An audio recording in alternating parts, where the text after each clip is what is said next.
여러분 안녕하십니까? 광주 MBC 뉴스투데이입니다. 먼저 오늘의 주요 뉴스입니다.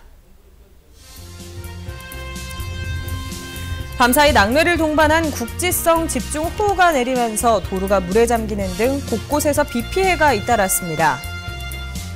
한비던전 2호기의 중요 부품을 정비하는 과정에서 부실이 있었던 것으로 확인됐습니다. 몇 단계 검증 절차는 무용지물이었습니다.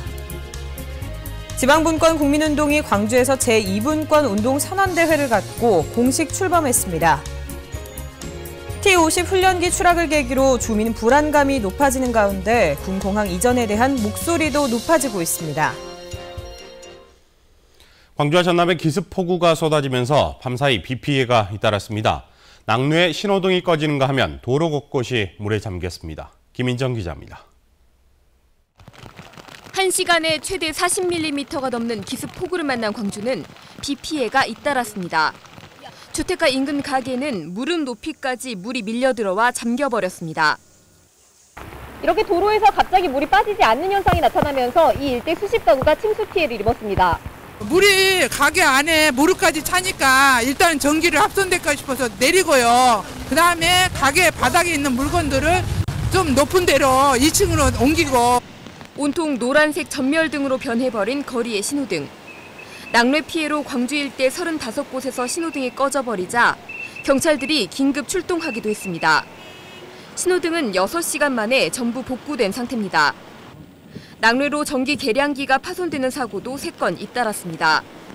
광주시 광산구 월곡동 등 곳곳에서는 도로 침수가 일어났고 광주 광천 1, 2교 하부도로는 물에 푹 잠긴 채 출입이 통제됐습니다. 광주시 서구 농성동에서는 오수가 역류해 주민들이 불편을 겪었습니다. 또 남구와 광산구에서는 비닐하우스 6동이 침수됐고 남구 대촌동의 한 초등학교 인근에서는 축대가 붕괴되기도 했습니다. MBC 뉴스 김인정입니다.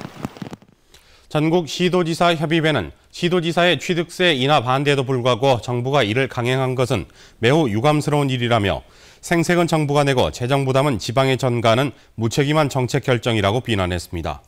협의회는 또 영유아 무상 보육 확대로 지방의 재정 부담이 가중되는 이 시기에 시도세의 40%가량을 차지하는 취득세마저 인하할 경우 지방의 재정 상황이 더욱 악화될 것이라며 시도의 재정 보전 대책을 요구했습니다. 민주당 지도부가 오늘 광주와 전라남도를 방문해 예산정책협의회를 갖습니다. 민주당은 정책협의회를 통해 자동차 100만 대 생산기지 건설과 2015 하계 유니버시아드 대회, 광주 완도간 고속도로 건설 등 굵직한 지역 현안 사업에 대한 예산 확보 방안을 논의합니다. 정책협의회는 오전에는 광주에서 오후에는 전남에서 열리며 전병헌 원내대표를 비롯해 장병헌 정책위원회 의장, 임내연 광주시당위원장, 이윤석 전남도당위원장 등이 참석합니다.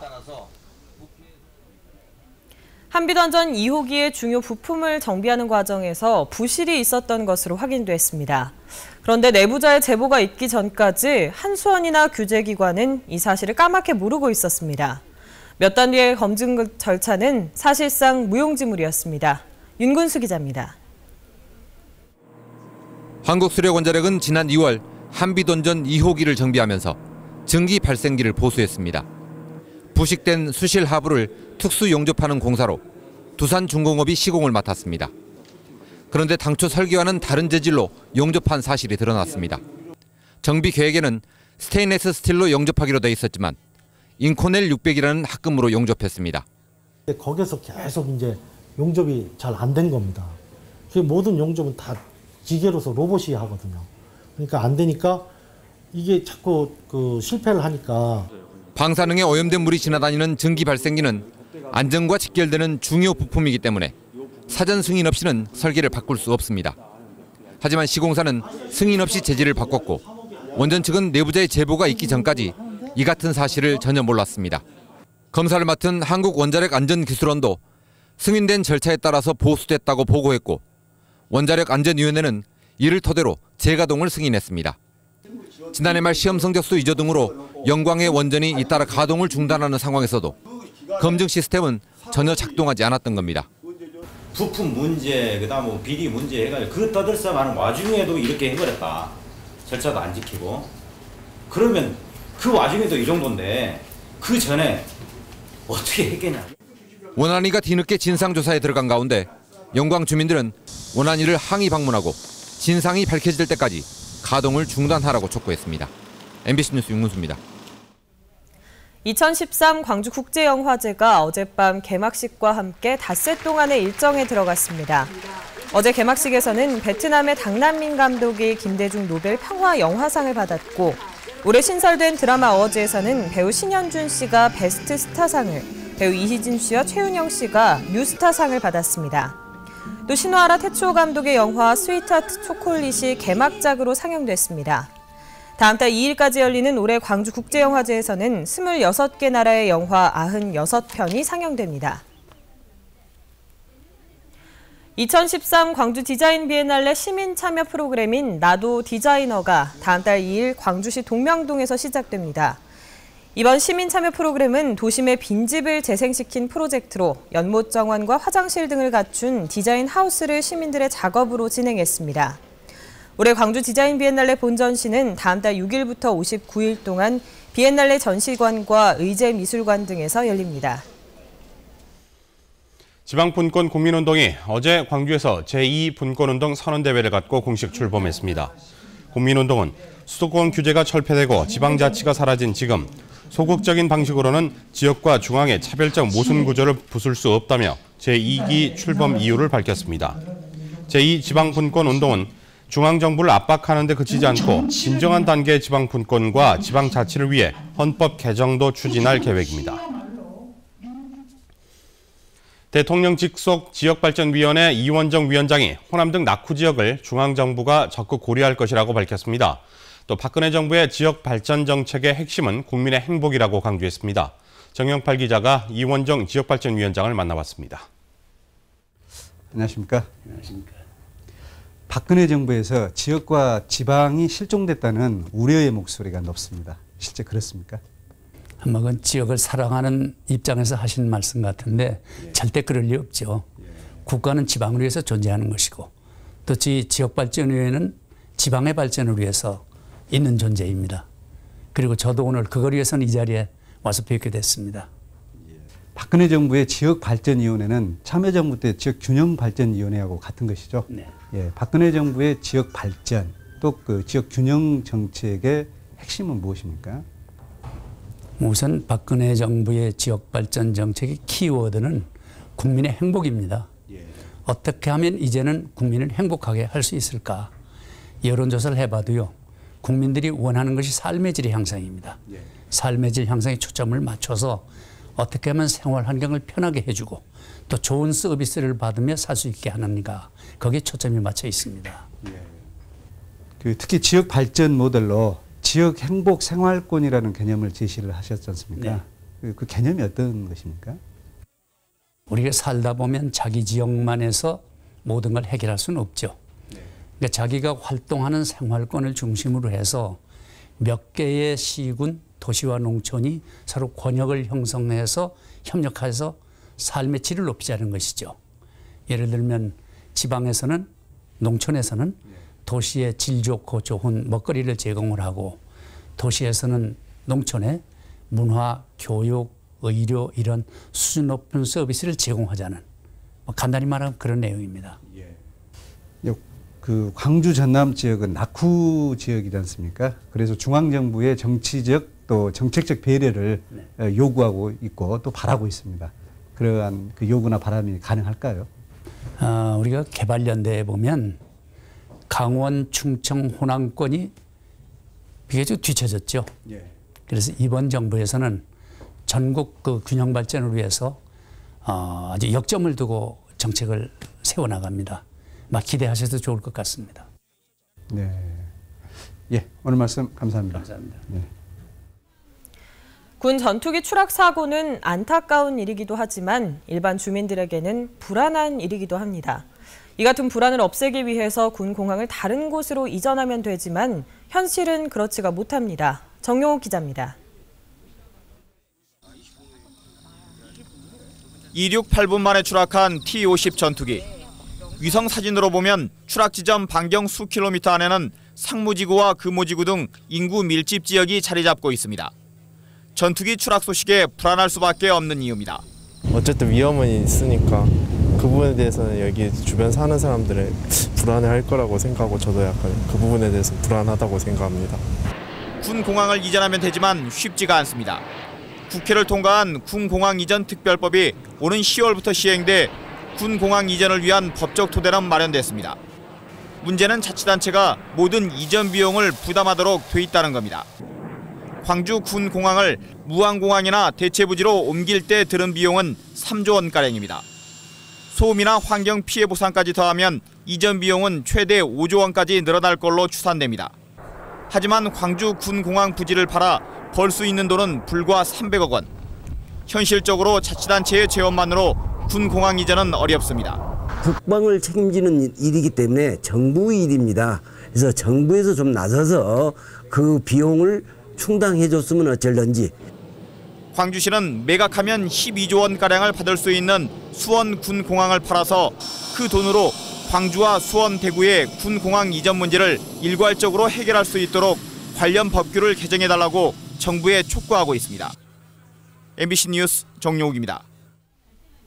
그제 군용 항공기 T-50 추락 사고로 순직한 노세권 중령과 정진규 소령의 빈소가 공군 부대 안에 마련됐습니다. 공군은 군부대 안에 순직자 빈소를 차리고 오늘 오전 8시 부대장으로 연결식을 거행한 뒤 노중령과 정소령을 같은 날 오후 대전 국립현충원에 안장할 예정입니다. 노세권 중령과 정진규 소령은 순직 관련 규정에 따라 1계급 특진이 추서됐습니다. 한편 현장에 사고조사위원회를 꾸린 공군은 사고 원인을 밝히기 위해 블랙박스를 수거해 판독하고 있는 것으로 알려졌습니다. 고교생 무면허 렌트카 사고 수사가 한 달째 지지부진하다는 광주 MBC 보도와 관련해 경찰이 수사에 속도를 내고 있습니다. 광주 북부경찰서는 사고 당시 운전석과 조수석에 앉아있던 두 고등학교 3학년생에 대해 2차 조사를 하고 다음 주 안으로 거짓말 탐지기를 적용해 운전자를 가릴 예정이라고 밝혔습니다. 경찰은 2주째 늦어지고 있는 국과수 감식 결과도 이번 주 안에 나올 것으로 보고 있습니다. 의사와 변호사까지 가담한 보험 사기 일당이 경찰에 붙잡혔습니다. 광주 동부경찰서는 허위 장애 진단서를 발급해 보험금을 부당 수령한 혐의로 의사 47살 김모 씨 등 10명을 입건하고 사기를 주도한 변호사 사무장 48살 서모 씨에 대해 구속영장을 신청했습니다. 이들은 지난 2010년부터 보험 상품에 집중적으로 가입한 뒤 의사가 작성한 허위 진단서에 변호사를 법률 대리인으로 내세워 보험금 2억 1천여만 원을 타낸 혐의입니다. 서 씨는 환자를 소개받아 김 씨의 병원으로 연결해줬고 의사 김 씨는 허위 진단서 발급으로 4천만 원을 받아 챙긴 것으로 드러났습니다.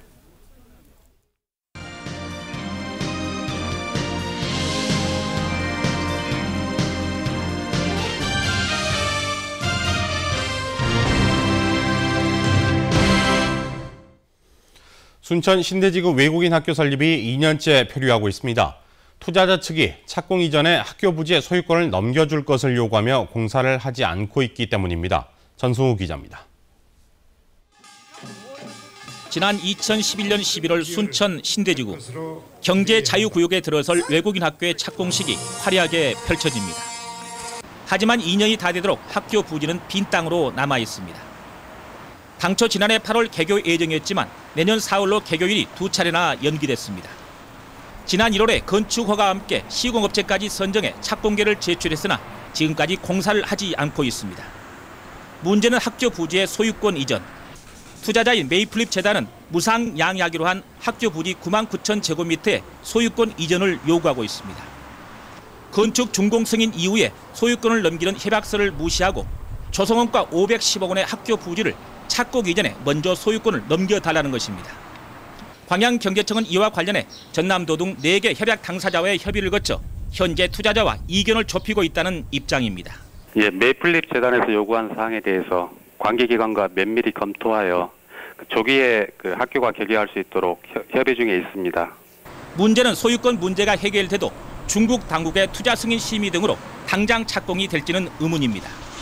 설령 착공이 된다 해도 개교는 또다시 연기돼 오는 2015년에나 가능합니다. 투자 유치에만 눈이 멀어 외국 투자자의 속셈에 끌려다니는 것이 아닌지 외국인 학교 설립에 대한 실망감이 커지고 있습니다. MBC 뉴스 전승우입니다. 기아자동차 노조가 어제에 이어 오늘 또 부분 파업에 들어갑니다. 기아차 노조 광주지회는 오늘 오전과 오후 2시간씩 부분 파업을 벌이고 주말 특근도 거부합니다. 노조는 쟁의대책위원회를 열어 투쟁 강도를 높이는 것을 포함한 파업 일정을 확정할 방침입니다. 기아차의 파업으로 62만 대 증산 프로젝트 차질과 함께 250여 개 협력업체 연쇄 피해가 우려되고 있습니다. 광주 상공회의소는 무안국제공항에 출입국 관리 출장소를 설치해 줄 것을 정부와 국회에 건의했습니다. 광주 상공회의소는 건의문에서 최근 무안국제공항에 이용객이 늘고 있으나 출입국 관리 업무 전담 인력이 없어 이용객의 불편이 커지고 있다고 밝혔습니다. 입국 재심 대상자 발생과 비행 스케줄 변경 등 돌발 상황 시 즉각적인 대처가 어려워 공항 수요를 제한하고 있다고 지적했습니다. 학생들 사이의 갈등을 친구들의 눈높이에서 해결하는 또래 조정 양성 교육이 광주 대자초등학교에서 실시됐습니다. 또래 조정은 학생들 사이에서 갈등이 발생했을 때 또래 학생이 조정자로 나서서 대화를 통해 문제 해결을 돕는 것으로 학교 폭력을 예방하는 대안의 하나로 주목받고 있습니다. 부산과 경기도 등에서는 교육청 차원에서 또래 조정 교육을 실시하고 있고 광주에서는 광주 경실련이 양성 프로그램을 운영하고 있습니다. 광주 신세계와 양동시장은 상생과 동반 성장을 골자로 하는 업무 협약을 체결하고 지역사회 공존 공영의 실천을 다짐했습니다. 광주 신세계는 업무 협약을 통해 양동시장에 대한 지원 프로그램인 희망가게 프로젝트를 진행하기로 했습니다. 또한 희망 배달마차 나눔장터를 마련해 서구 지역 저소득층 100여 명에게 생필품을 전달했습니다. 무등산 보전을 위한 환경 파수꾼 양성 과정이 새 학기를 시작했습니다. 무등산산업환경대학은 어제 신입생 90여 명이 참석한 가운데 제37기 입학식을 갖고 3개월 동안의 교육 일정에 들어갔습니다. 이번 37기 과정에서는 광주시 교육청의 특수분야 직무 연수도 함께 실시될 예정입니다.